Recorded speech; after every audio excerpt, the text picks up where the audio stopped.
So guys, how to create password protected PDF file in MS Word.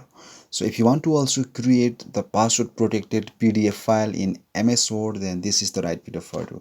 So now we can see this is my Word document and I want to put the password and I want to create PDF file which should be protected with the password. Okay, so for this one, just you have to go in the file and you have to click in the export and you have to click in the create PDF/XPS.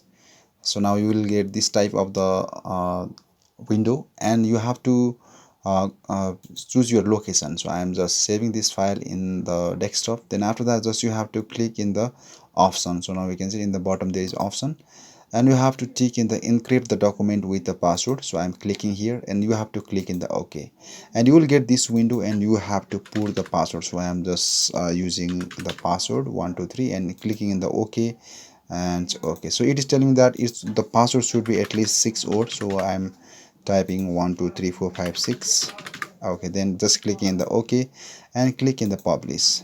So now we can see my uh, PDF is exported and if I put the password and click in the submit, so now you can see it is opening. So in this way you can also create the password protected PDF document in MS Word. Hoping that you get few ideas. So I'll come back with another new video. Until that, goodbye, see you again.